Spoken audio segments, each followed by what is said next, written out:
وَلْتَكُن مِّنكُمْ أُمَّةٌ يَدْعُونَ إِلَى الْخَيْرِ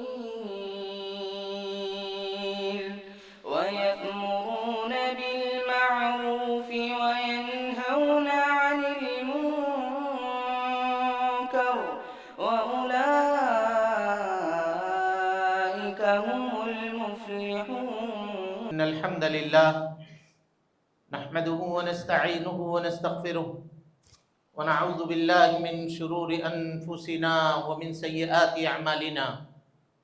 من يهده الله فلا مضل له ومن يضلل فلا هادي له، وأشهد أن لا إله إلا الله وحده لا شريك له، وأشهد أن محمدا عبده ورسوله. أما بعد، فإن خير الحديث كتاب الله، وخير الهدي هدي محمد صلى الله عليه وسلم، وشر الأمور محدثاتها، وكل محدثة بدعة، وكل بدعة ضلالة، وكل ضلالة في النار. فقد قال الله تبارك وتعالى في محكم تنزيله بعد أعوذ بالله السميع العليم من الشيطان الرجيم، بسم الله الرحمن الرحيم. وَلَقَدْ خَلَقْنَا الْإِنسَانَ وَنَعْلَمُ مَا تُوَسْوِسُ بِهِ نَفْسُهُ وَنَحْنُ أَقْرَبُ إِلَيْهِ مِنْ حَبْلِ الْوَرِيدِ إِذْ يَتَلَقَّى الْمُتَلَقِّيَانِ عَنِ الْيَمِينِ وَعَنِ الشِّمَالِ قَعِيدٌ مَا يَلْفِظُ مِنْ قَوْلٍ إِلَّا لَدَيْهِ رَقِيبٌ عَتِيدٌ وَجَاءَتْ سَكْرَةُ الْمَوْتِ بِالْحَقِّ ذَلِكَ مَا كُنْتَ مِنْهُ تَحِيدُ وَنُفِخَ فِي الصُّورِ ذَلِكَ يَوْمُ الْوَعِيدِ وَجَاءَتْ كُلُّ نَفْسٍ مَعَهَا سَائِقٌ وَشَهِيدٌ لقد كنت في غفلة من هذا فكشفنا عنك غطاءك فبصرك اليوم حديد وقال قرينه هذا ما لدي عتيد ألقيا في جهنم كل كفار عنيد مناع للخير معتد مريب الذي جعل مع الله إلها آخر فألقياه في العذاب الشديد قال قرينه ربنا ما أطغيته ولكن كان في ضلال بعيد قال لا تختصموا لدي وقد قدمت إليكم بالوعيد ما يبدل القول لدي وما أنا بظلام للعبيد. وقال الله تبارك وتعالى في مقام آخر والفجر وليال عشر والشفع والوتر والليل إذا يسر هل في ذلك قسم لذي حجر. وقال الله تعالى في مقام آخر الذين آمنوا وتطمئن قلوبهم بذكر الله ألا بذكر الله تطمئن القلوب. محترم حاضرین، دوستوں، بزرگوں اور ساتھیوں، پردہ نشین اسلامی رشتے کی مائیں اور بہنیں، ہر قسم کی تعریف، حمد و ثنا، کبریائی، پاکیزگی اور بڑائی تمام مخلوقات کی بندگی کا اکیلا مستحق اللہ سبحانہ و تعالیٰ کے لیے لائق و سزاوار ہے۔ وہی پروردگار عالم ہے، اسی نے ہمیں، آپ کو اور ساری کائنات کو تخلیق بخشی ہے۔ اللہ سبحانہ و تعالیٰ کی بادشاہت سے دنیا کا کوئی کونا بھی الگ نہیں۔ اللہ رب العالمین اکیلا ہے اور تنہا ساری دنیا کی نگرانی ہر آن، ہر لمحہ اور ہر گھڑی فرما رہا ہے۔ اللہ رب العالمین کا احسان عظیم ہے کہ اس نے ہمیں اور آپ کو مسلمان بنایا، اسلام جیسی عظیم دولت سے مالا مال فرمایا۔ اللہ رب العالمین نے اپنے پیغام کو، اپنی تعلیم کو ساری انسانیت کے لیے عام فرمایا ہے، اور اس کام کو پائے تکمیل تک پہنچانے کے لیے ہر دور میں انبیاء کرام کو دنیا کے اندر بھیجنے کا سلسلہ بھی جاری فرمایا تھا۔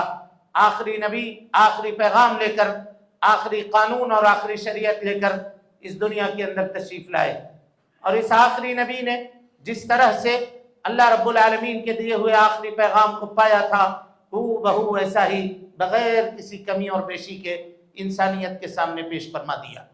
اور اس سے بھی آگے بڑھ کر کے آپ صلی اللہ علیہ وسلم نے اپنی نبوت کی 23 سالہ زندگی میں رات اور دن کی گھڑیوں کے اندر اللہ رب العالمین کے دیے ہوئے آخری پیغام کو عملی طور پر برت کر سارے جہان والوں کے لیے قیامت تک کے لیے بطور نمونہ چھوڑ دیا۔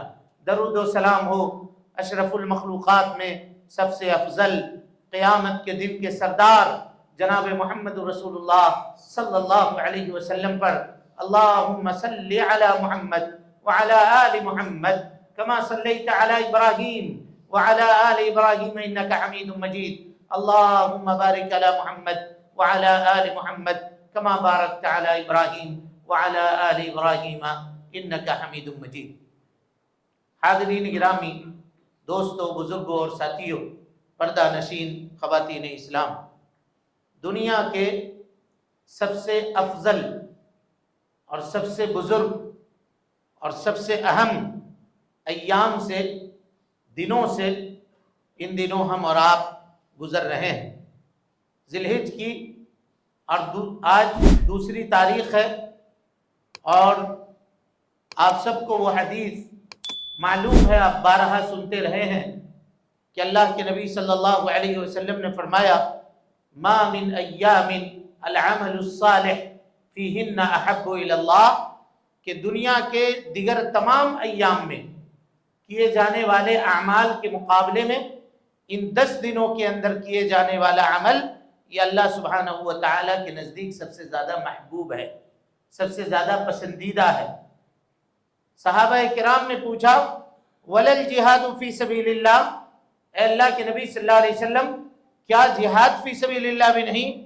آپ صلی اللہ علیہ وسلم نے فرمایا ولل جہاد فی سبیل اللہ، جہاد فی سبیل اللہ بھی نہیں، الا رجل خرج بنفسہ ومالہ، مگر ایک آدمی جو اپنے جان کے ساتھ، اپنے مال کے ساتھ اللہ کے راستے میں نکلے، فلم یرجع بذلک من شیء، اور نہ وہ جان لے کر کے واپس آئے اور نہ مال لے کر کے واپس آئے.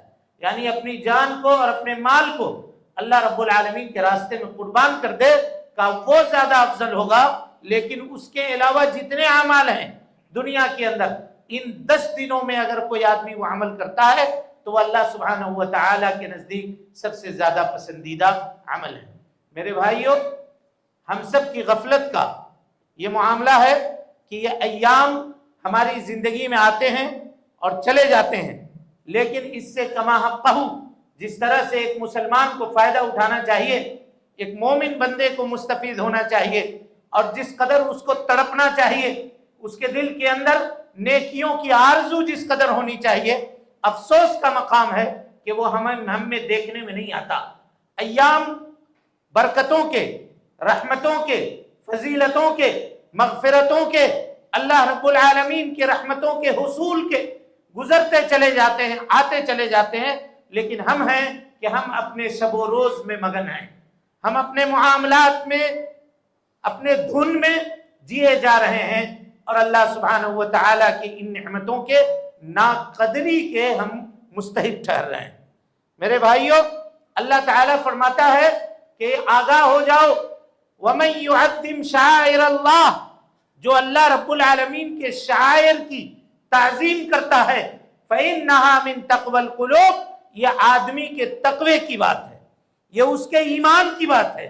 اور جو ان کو ضائع کر دے، اللہ تعالیٰ کی نشانیوں کو ضائع کر دے، اللہ تعالیٰ کے شعائر کی پرواہ نہ کرے، تو اس کو یہ سمجھنا چاہیے کہ اس کے دل میں تقوی نہیں ہے، اللہ رب العالمین کی محبت نہیں ہے، اللہ سبحانہ و تعالیٰ سے تقرب کا، اللہ سے قربت اختیار کرنے کا جذبہ اس کے دل کے اندر نہیں ہے. میرے بھائیوں، ان 10 دنوں کو اللہ سبحانہ و تعالیٰ نے کس قدر فضیلت عطا کی ہے کہ اس کو شمار اگر کوئی آدمی کرنا چاہے تو اللہ اکبر کتنی فضیلتیں ہیں، آپ غور کیجئے.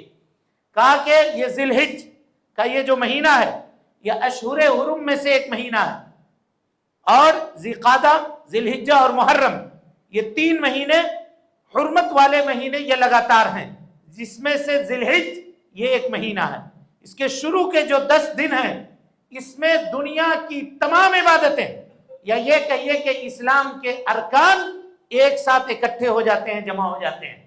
اور دوسرے دنوں کے اندر روزہ آپ کو مل سکتا ہے، نمازیں آپ کو مل سکتی ہیں، زکوٰۃ و صدقات آپ کو مل سکتی ہیں، لیکن حج کا دن آپ کو نہیں ملے گا. یہی وہ 10 دن ہے جس میں ارکان اسلام کے جتنے ارکان ہیں وہ سب کے سب ایک ساتھ جمع ہو جاتے ہیں، ایک ساتھ اکٹھے ہو جاتے ہیں، جس کی وجہ سے اللہ سبحانہ و تعالیٰ نے ان دنوں کو بڑا معزز بنایا ہے، بڑا محترم بنایا ہے.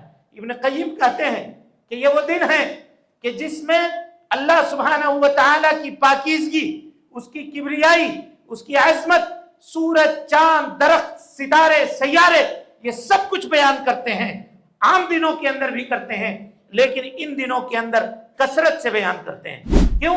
کیونکہ وہ حجاج جو بیت اللہ کی زیارت کے لیے جا رہے ہوتے ہیں، جو حج کی ادائیگی کے لیے نکل رہے ہوتے ہیں، ترمذی کی صحیح حدیث ہے، نبی صلی اللہ علیہ وسلم نے فرمایا کہ کوئی بھی حاجی جو تلبیہ کہتا ہے، لبیک اللہم لبیک لبیک لا شریک لک لبیک ان الحمد والنعمت لک والملک لا شریک لک، جہاں جہاں سے وہ گزرتا ہے، کوئی بھی درخت، کوئی بھی پتھر، کوئی بھی مٹی کا ڈھیلا، کوئی بھی چیز، زمین کا ذرہ ذرہ اس کے اس تلبیہ کو سن کر کے اللہ کی عظمت بیان کرنا شروع کرتا ہے۔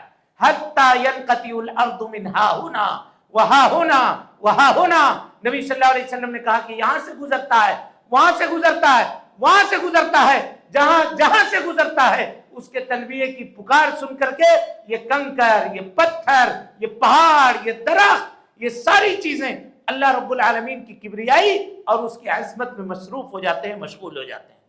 میرے بھائیوں، وہ حجاج جن کو اللہ سبحانہ و تعالی نے اپنے گھر کی زیارت کے لیے چنا ہے، وہ تو یہ عمل کر رہے ہیں، لیکن جو ہم اپنے گھر میں موجود ہیں اور ہمیں وہ سعادت نہ مل سکی ہے، اللہ سبحانہ و تعالی نے اس سعادت کو حاصل کرنے کا راستہ ہمیں بتلایا ہے، اور وہ راستہ کیا ہے؟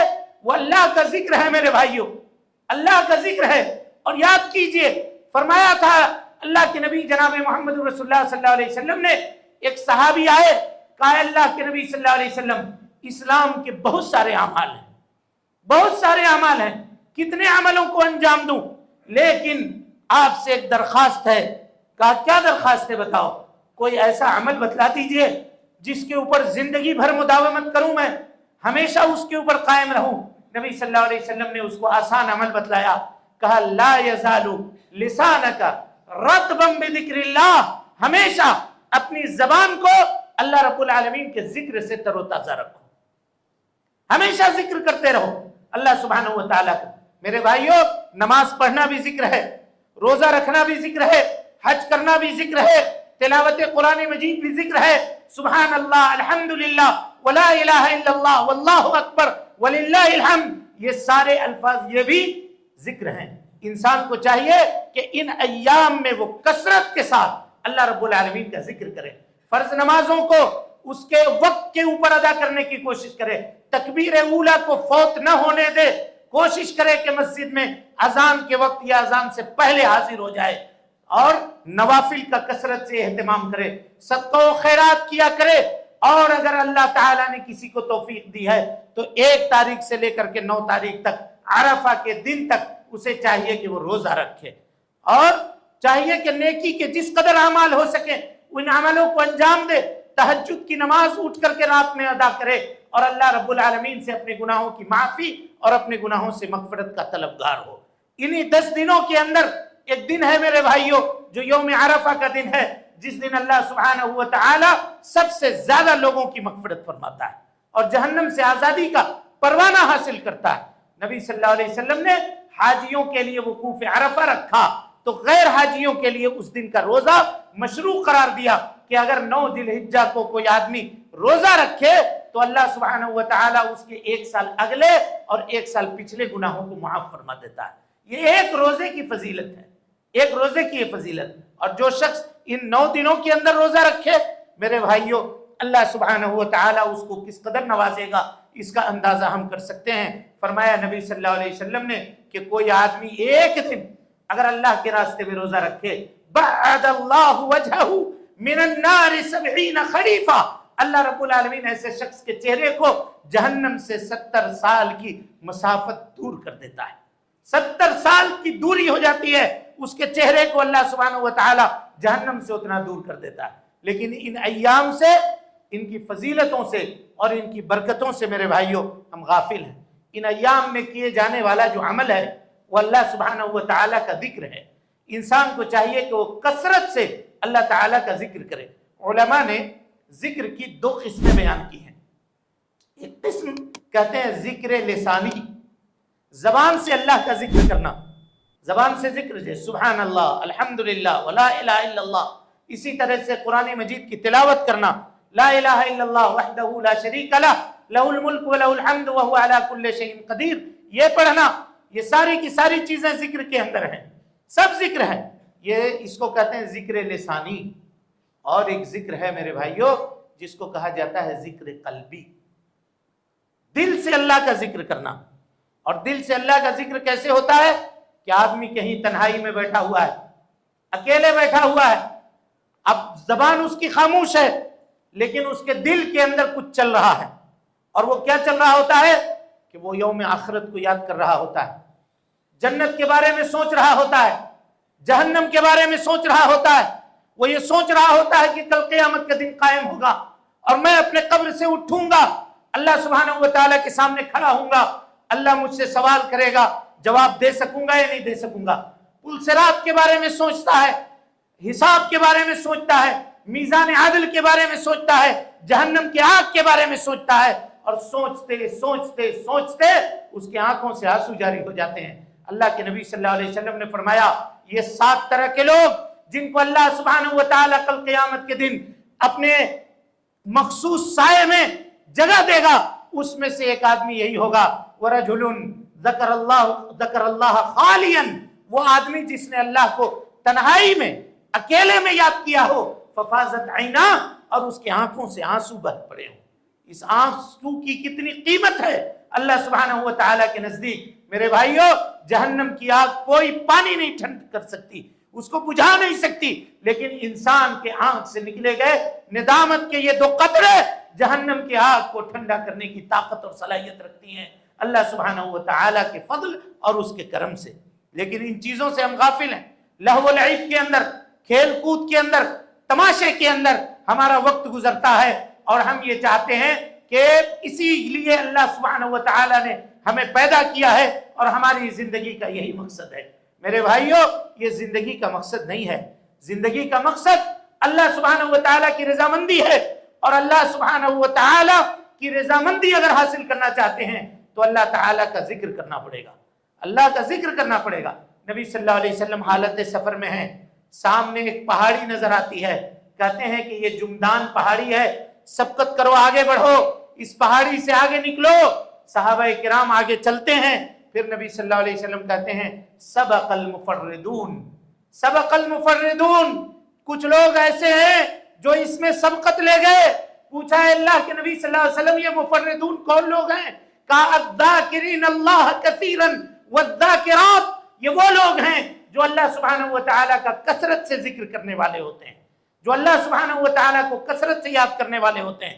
کہا اللہ کے مقرب اور خصوصی بندوں میں جن کو اللہ کے سامنے خصوصی درجہ حاصل ہوگا، یہ وہ بندے ہوں گے جو اللہ سبحانہ و تعالیٰ کا کثرت سے ذکر کرنے والے ہوں گے۔ اگر ہم یہ چاہتے ہیں کہ اللہ کی محبت ہمیں حاصل ہو، اللہ سبحانہ و تعالیٰ کی نگاہ میں ایک مقام اور مرتبہ ہمیں ملے، تو ہمیں چاہیے کہ ہم اللہ سبحانہ و تعالیٰ کا ذکر کثرت سے کیا کریں۔ میرے بھائیوں ذکر کرنے سے انسان کو دنیاوی پریشانی کم ہوتی ہے، انسان کی مصیبتیں آسان ہوتی ہیں۔ اب یاد کیجئے حضرت موسیٰ علیہ السلام کو کہ جب اللہ سبحانہ و تعالیٰ نے نبوت دی اور کہا کہ فرعون کے دربار میں جاؤ، حضرت موسیٰ نے کہا کہ اللہ وہیں سے بھاگ کر کے نکلے تھے، اس دربار میں آپ بھیج رہے ہیں جس دربار نے میرے قتل کا فیصلہ کیا ہوا ہے، جس دربار میں میرے قتل کے مشورے تھے، اس دربار میں مجھے جانے کے کا آپ حکم دے رہے ہیں۔ کہا موسیٰ آپ جائیے اس دربار میں، جائیے، اذهب انت واخوک بآیاتی، آپ جائیے اور اپنے بھائی کو لے کر کے جائیے میری آیات اور میری نشانیوں کو لے کر کے۔ اور اس کے بعد کہا ولا تنیا فی ذکری، میرے ذکر سے کبھی غافل نہیں ہوئیے گا، ذکر کرتے رہیے گا، مجھ کو یاد کرتے رہیے گا، ولا تنیا فی ذکری، میرے ذکر سے غافل نہیں ہوئیے گا۔ ہم آپ کے دل کو مضبوط کر دیں گے، آپ کے مشاکل کو آسان کر دیں گے، آپ کی پریشانیوں کو دور کر دیں گے۔ حضرت موسیٰ علیہ السلام کی گھبراہٹ کا علاج اللہ سبحانہ و تعالیٰ نے ذکر بتایا۔ میرے بھائیوں ذکر بتایا، اور ان اذکار میں حضرت موسیٰ کو جو حکم ہوا، غور کیجئے گا، ان اذکار میں سب سے بڑا ذکر تھا۔ اللہ سبحانہ و تعالیٰ نے کیا کہا؟ وَأَقِمِ الصَّلَاةَ لِذِكْرِي، اے موسیٰ علیہ السلام نماز کو قائم کیجئے جس میں آپ میرا ذکر کیجئے۔ میرے بھائیوں، نماز سے بڑا ذکر کچھ بھی نہیں ہو سکتا۔ 2 رکعتیں اگر ایک آدمی نماز پڑھتا ہے، صرف 2 رکعت، 11 مرتبہ اللہ اکبر اللہ اکبر اللہ اکبر 11 مرتبہ کہتا ہے 2 رکعت کی نماز میں، اور اگر 4 رکعت کی نماز پڑھ رہا ہے 22 مرتبہ کہتا ہے اللہ اکبر، سمیع اللہ لمن حمیدہ، اور السلام علیکم ورحمۃ اللہ، السلام علیکم ورحمۃ اللہ کو چھوڑ کر کے آدمی کیا کہتا ہے؟ آپ سوچیے کیا کہتا ہے۔ اسی لیے کہا تھا اتل ما اوحی الیک من الکتاب واقم الصلاۃ، نماز قائم کرو، ان الصلاۃ تنہی عن الفحشاء والمنکر، نماز بے حیائیوں سے، برائیوں سے انسان کو روکتی ہے۔ اور اس کے بعد کہا وَلَذِكْرُ اللَّهِ اکبر، اللہ کا سب سے بڑا ذکر کیا ہے؟ یہی نماز ہے، سب سے بڑا ذکر ہے۔ حضرت موسیٰ کو حکم ہوا کہ آپ جا رہے ہیں، اگر اپنے دل کو مضبوط کرنا چاہتے ہیں، گھبراہٹ کو دور کرنا چاہتے ہیں، پریشانی کو دور کرنا چاہتے ہیں، اللہ کو یاد کیجئے گا، اللہ کی یاد سے کبھی غافل نہیں ہوئیے گا، اللہ سبحانہ وتعالی آپ کے دل کو مضبوط کر دے گا۔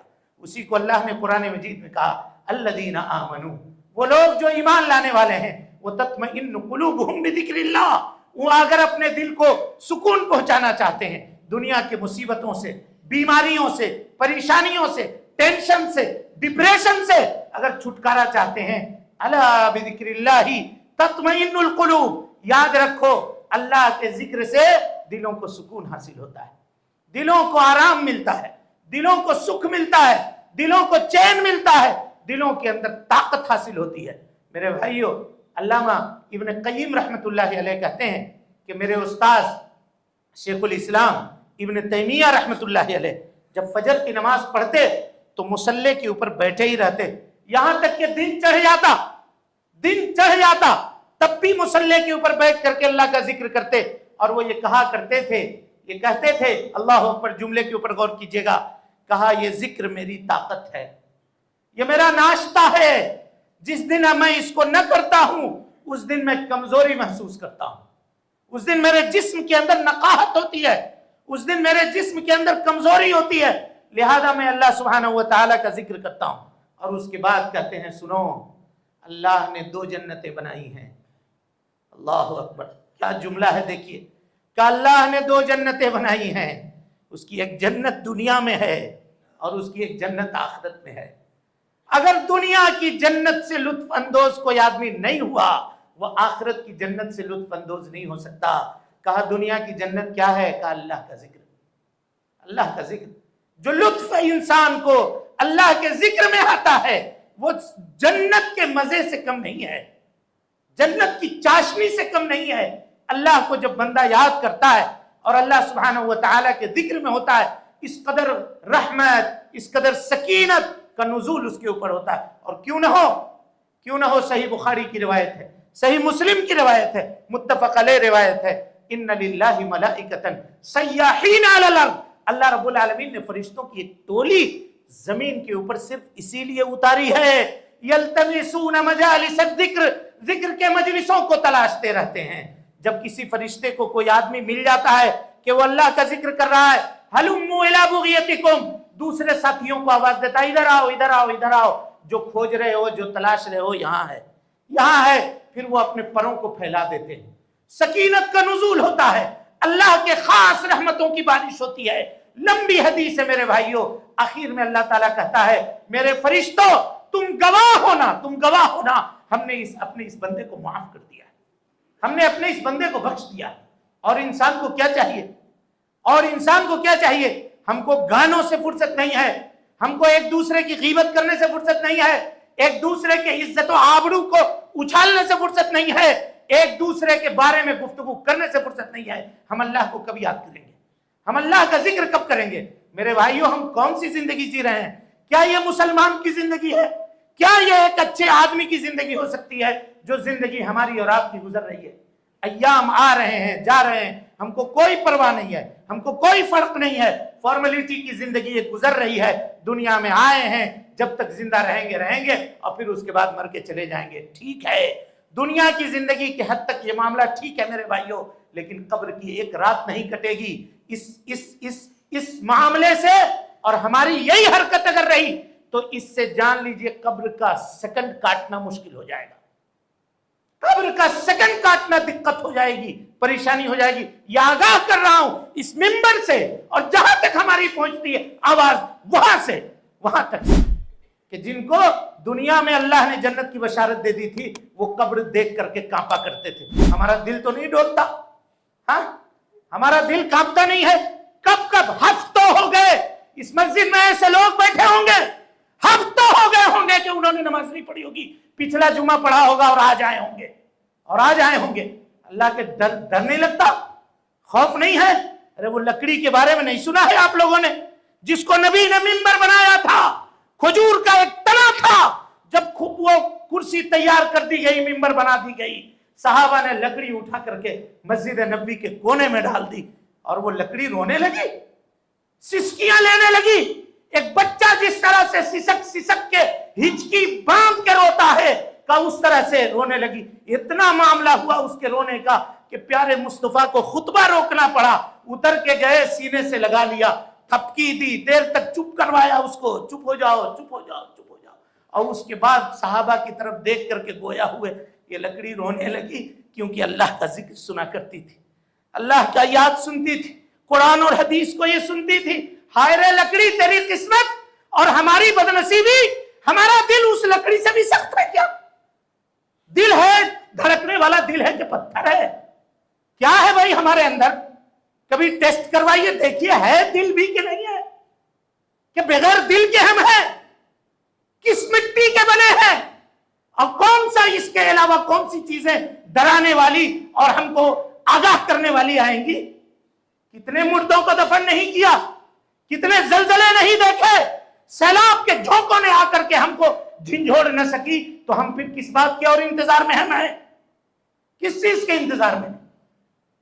غفلت کی چادر کب اترے گی؟ کب ہم سمجھیں گے؟ کب ہم نصیحت حاصل کریں گے؟ کب ہماری مسجدیں آباد ہوں گی؟ کب ہم اللہ سبحانہ و تعالیٰ کی طرف پلٹیں گے؟ کب اللہ کی یاد کے لیے ہمارا دل بے چین ہوگا؟ اور کس چیز کا انتظار ہے اور کس معاملے کا انتظار ہے؟ میرے بھائیوں، ذکر انسان کے جسم کو طاقت دیتی ہے، ذکر کو سے انسان کا جسم طاقت پاتا ہے، جس طرح سے علامہ ابن قیم رحمت اللہ علیہ کا قول اپنے استاذ ابن تیمیہ رحمت اللہ علیہ کے تعلق سے ہم نے ابھی آپ کے سامنے بیان کیا ہے۔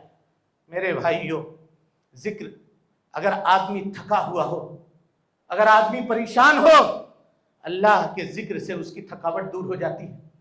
آپ کو حدیث معلوم ہے، پیارے مصطفیٰ صلی اللہ علیہ وسلم کے پاس غلام آئے ہیں، لختے جگر، نور نظر فاطمہ بنت محمد کو پتا چلا کہ آپ کے ابا غلاموں کو تقسیم کر رہے ہیں، چلے جاؤ ابا کے پاس۔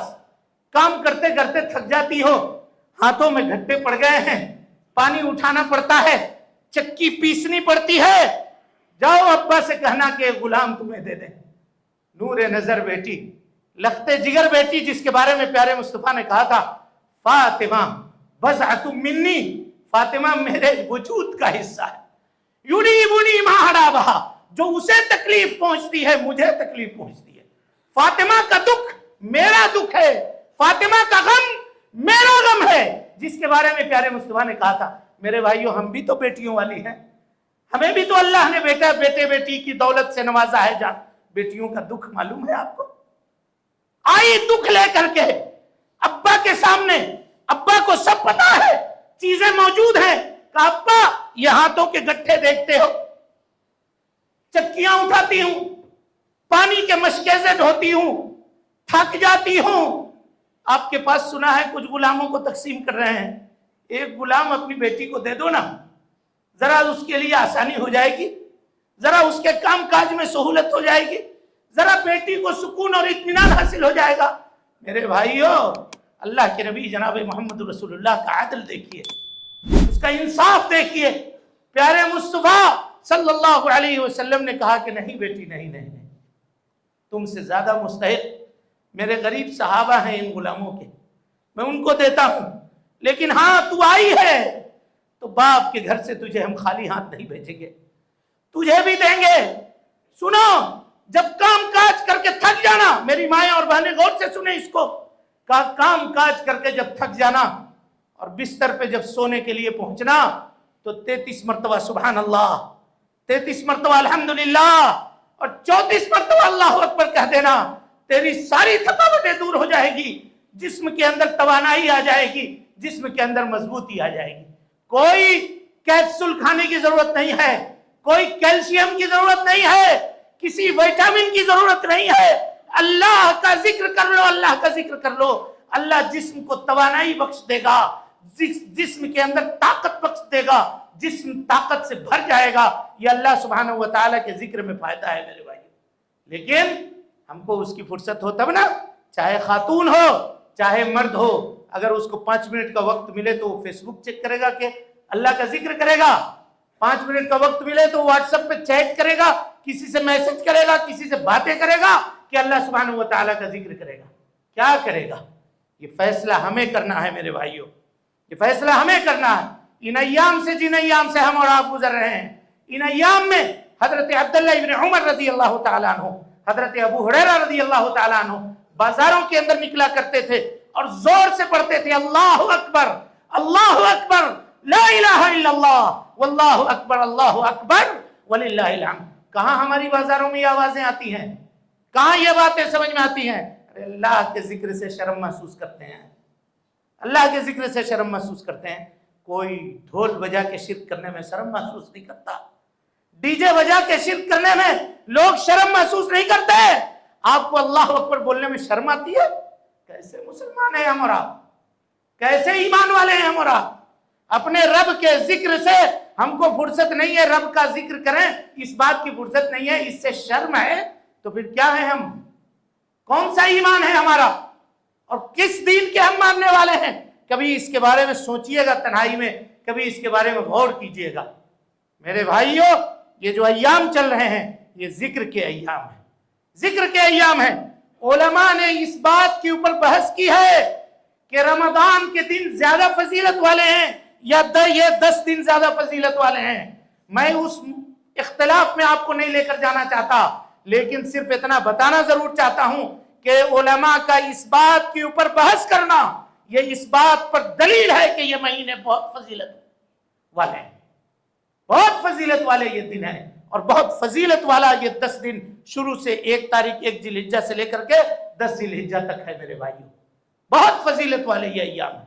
کثرت سے اللہ کا ذکر کیجئے، نمازوں کو قائم کیجئے، وقت کے اوپر نماز پڑھیے، گھر والوں کو نماز کی تلقین کیجئے، اپنے بچوں کو ساتھ لے کر کے مسجد آئیے، جہاں کہیں بھی رہیے اللہ سبحانہ و تعالیٰ کا ذکر کیجئے، ذکر و اذکار کے اندر مصروف رہیے۔ اور اسی طریقے سے اس 10 دن میں 10ویں تاریخ کو ایک عمل، مشروع عمل ہے، وہ قربانی کا عمل ہے۔ جس آدمی کے پاس صحت ہو، جس آدمی کے پاس طاقت ہو، علماء کے صحیح قول کے مطابق اس کے اوپر قربانی واجب ہے۔ ہم دوسرے معاملوں میں پیسے خرچ کرتے ہیں، لیکن اللہ سبحانہ و تعالیٰ کے ان شعائر میں بخیل اور کنجوس بن جاتے ہیں۔ 30,000 20,000 40,000 روپے نکالنا اس معاملے کے لیے ہمیں دشوار لگتا ہے، تکلیف ہوتی ہے۔ ایسا نہ کریں، ایسا نہ کریں۔ اگر اللہ نے مال دیا ہے، اگر کوئی آدمی کمزور ہے، غریب ہے تو چلو، اگر اتنا بھی میسر نہیں ہے تو کوئی بات نہیں ہے، لیکن ایک آدمی ٹھیک ٹھاک ہے، اس کی ضرورتیں پوری ہو رہی ہے، کمائی اس کی بہتر ہے، اور وہ آدمی قربانی نہیں کرتا ہے۔ جمہور علماء کا قول ہے کہ یہ سنت مؤکدہ ہے، اور محققین علماء علامہ البانی رحمۃ اللہ علیہ اور دیگر علماء کہتے ہیں کہ قربانی واجب ہے، واجب ہے کرنا۔ اللہ کے نبی صلی اللہ علیہ وسلم نے اپنی زندگی میں اس عمل کو کبھی بھی ترک نہیں کیا، کبھی بھی نہیں چھوڑا، کبھی ترک نہیں کیا۔ جانور خریدیے، جانور خرید کر کے اس کی حفاظت کیجئے، اس کی دیکھ ریکھ کیجئے، اور اسی کے یہ بھی اللہ تعالیٰ کے شعائر میں سے، اللہ سبحانہ و تعالیٰ کی نشانیوں میں سے ایک نشانی ہے۔ اور اپنے دل کے اندر تقوی کو مضبوط کیجئے، اپنے مال کا جائزہ لیجئے، جہاں جانوروں کا کان، ناک، آنکھ، پیر اس کو چلا کے اٹھا کے بیٹھا کے دیکھتے ہیں، وہاں اپنا جائزہ بھی لیجئے کہ جو مال ہم لگا رہے ہیں اس جانور کے خریدنے میں، تھوڑا اس کو بھی الٹ پلٹ کیجئے، نوٹوں کو دیکھیے الٹ پلٹ کے، اس میں لکھا تو نہیں ہے لیکن دل ضرور گواہی دے گا کہ یہ مال کیسا مال ہے۔ ان اللہ طیب، اللہ پاک ہے، جان لیجئے، لا یقبل الا طیبا، پاک کے علاوہ کسی اور چیز کو قبول نہیں کرتا۔ پاک اگر مال ہے تو وہ معاملہ قابل قبول ہے، اور اگر نہیں ہے میرے بھائیوں تو فارمیلٹی ہے۔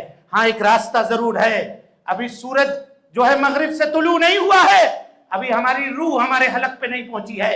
توبہ کیجئے، استغفار کیجئے، اللہ سے معافی مانگیے، نمازوں کو قائم کیجئے۔ نماز نہیں پڑھ کر کے قربانی کرنے والا عقل مند آدمی نہیں ہے۔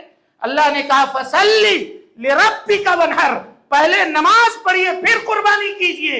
قرآن مجید کی آیت ہے، ہم نماز نہیں پڑھتے ہیں اور قربانی کرنے کے لیے تیار ہوتے ہیں، یہ کیسا عمل ہوگا ہمارا، اور کس طرح کا عمل ہوگا؟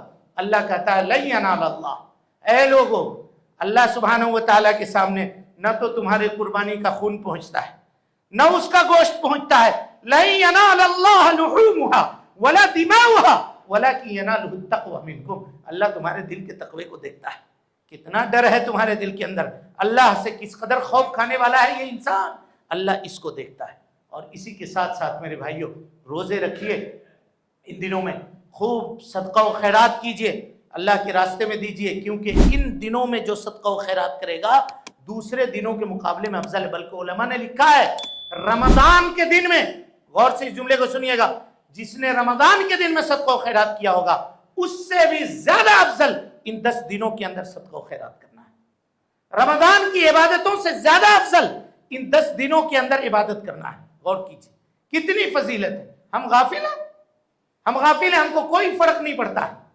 لہذا ان چیزوں کو سمجھیے، ان کو جانیے، اور صرف سمجھنے اور جاننے سے نہیں ہوگا، اس کو اپنی عملی زندگی کے اندر نافذ کیجیے، عملی زندگی کے اندر اس کو نافذ کیجیے۔ اور اسی طرح سے ان دنوں میں ایک اور سنت ہے، وہ سنت یہ ہے کہ جو آدمی قربانی کا ارادہ رکھتا ہو، جس کے پاس قربانی کا جانور بکرا موجود ہو یا لینے کی طاقت ہے اور لینے کی صلاحیت رکھتا ہو، دیکھیے لینے کی طاقت میں کہہ رہا ہوں، اس کا یہ مطلب نہیں سمجھیے گا کہ کوئی نصاب ہے، جیسے کہ حنفیہ کہتے ہیں جس طرح سے زکوٰۃ کا نصاب ہے ویسی قربانی کا نصاب ہے۔ نہیں، قربانی اگر دینے کی صلاحیت کسی کے پاس ہے، آدمی مقروض ہے، ایک مثال دے رہا ہوں، لیکن پیسہ آئے گا، اس کو ملے گا پیسہ، تو ایک آدھ مہینے کے لیے 2 مہینے کے لیے اگر کسی سے قرضہ لے کر کے بھی قربانی کرتا ہے تو اس کا قربانی بھی درست ہے، اس کا قربانی بھی درست ہے۔ لوگ کہتے ہیں کہ ہم تو مقروض ہیں، ہم کاہے کو قرضہ؟